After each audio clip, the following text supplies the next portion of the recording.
là! Ça va la famille, tout ça, bien? Dites-moi, est-ce que vous avez déjà vu des piranhas? Les piranhas, je pense qu'on en a tous vu un petit peu dans les films. On a tous entendu des histoires horribles à leur sujet. Mais qu'est-ce qu'on sait d'eux au final? Pas grand-chose. Si ce n'est qu'ils sont petits, munis d'une mâchoire redoutable, et que si on a le malheur de mettre le pied dans l'eau, on finit en sushi en quelques secondes. Mais, est-ce que tout ça est vrai? Eh bien justement, aujourd'hui, on va en apprendre plus sur les piranhas, et débunker un petit peu toutes les idées reçues, les rumeurs, et voir justement qu'est-ce qui se passerait si on avait le malheur de se mettre dans une piscine remplie de piranhas.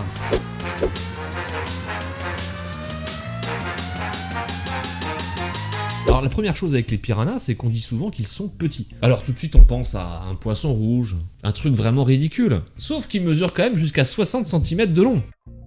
C'est pas si petit que ça. Faut savoir également que beaucoup d'espèces sont appelées piranhas. Et de nouvelles espèces et variétés sont découvertes chaque jour. Actuellement, au total, il existerait plus de 50 espèces de piranhas réparties un peu partout sur la planète. L'espèce la plus connue est le Pygocentrus naterei, qu'on appelle aussi le piranha à ventre rouge. Tous les piranhas vivent en Amérique du Sud, dans les lacs ou les rivières, mais la majorité se trouve dans le fleuve Amazon. Un fleuve bien connu qui coule au milieu d'une des régions les plus hostiles de la planète. Au niveau des droits, il est interdit d'en posséder dans la plupart des États américains. Ah oui, c'est pas des poissons rouges les trucs, hein. Alors si face à un piranha vous ne risquez pas grand chose, le problème c'est que ces adorables poissons, ils vivent en banc. Du coup, c'est un peu ça qui a donné lieu à beaucoup de mythes et de légendes, comme quoi, à la moindre goutte de sang, une centaine de piranhas se jetteraient sur vous et vous dévoreraient en quelques secondes. Mais selon les scientifiques, si les piranhas se déplacent en banc, c'est pour la même raison que la plupart des autres poissons du même genre, c'est-à-dire pour se protéger des prédateurs. C'est le cas des juvéniles par exemple. Ils se regroupent parfois jusqu'à 100 afin de former une spirale tournoyante de poissons impressionnantes. On retrouvera également les poissons charriers qui utilisent la même technique. À cause de nombreux films et séries, ces poissons ont rapidement eu la réputation d'être des poissons féroces, sans pitié à la recherche de la moindre goutte de sang. Et pourtant, c'est loin d'être vrai.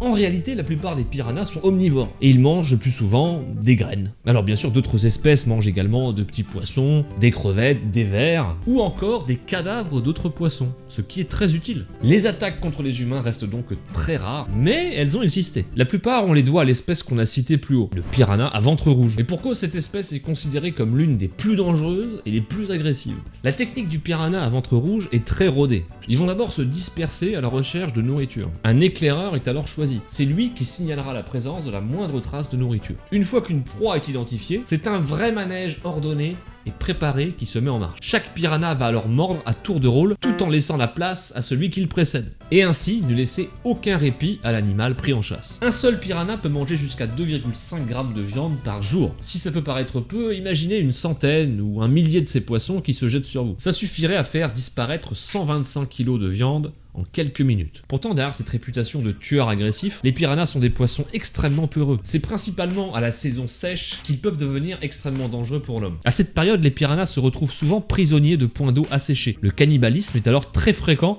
et les attaques se portent alors sur les individus les plus faibles. Vous l'aurez compris, après tout ça, on comprend que les piranhas sont pas des poissons assoiffés de sang, même s'ils ont la capacité de déchiqueter un homme en quelques minutes. Maintenant qu'on a toutes ces informations, on peut enfin répondre à la question: qu'est-ce qui se passerait si on tombait dans une piscine remplie de piranhas? Eh bien, sachez que l'expérience a déjà été faite. Vous connaissez peut-être l'émission River Monster. Eh bien, le présentateur de cette émission a décidé de faire une expérience en mettant des piranhas dans une piscine. Juste au cas où, le mec, avant de rentrer, va verser un verre de sang entier dans la piscine, histoire de les échauffer un petit peu.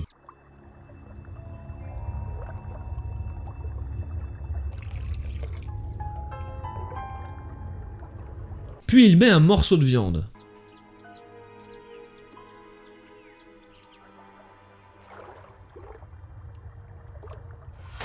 There we go, it's the first nibble, the first nibble, the first nibble. And there they are, they're all piling in.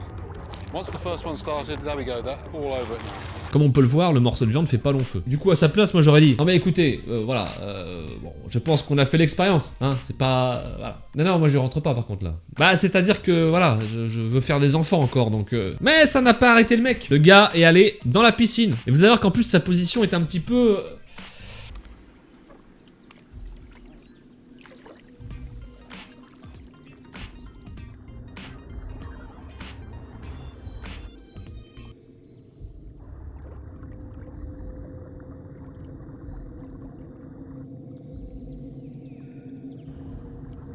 Ah, le mec a pas peur de se faire grignoter les noisettes, hein, on va pas se mentir. Alors, ce qui est assez incroyable, c'est que après être resté plusieurs minutes, eh bien, il se passe strictement rien. Les piranhas ne vont pas l'attaquer. Alors que juste avant, ils ont dévoré un morceau de viande. Et c'est là que l'historique prend tout son sens. Comme on l'a dit précédemment, quand ces poissons ne sont pas dans une situation sans issue, c'est-à-dire dans un plan d'eau asséché ou sujets à une faim extrême, ne vont pas dévorer un être humain comme ça. Au contraire, ils vont s'attaquer à des proies assez faciles, parfois même déjà mortes. Ils n'ont pas d'intérêt à s'attaquer à une proie énorme, vivante, comme on peut le voir dans certains films.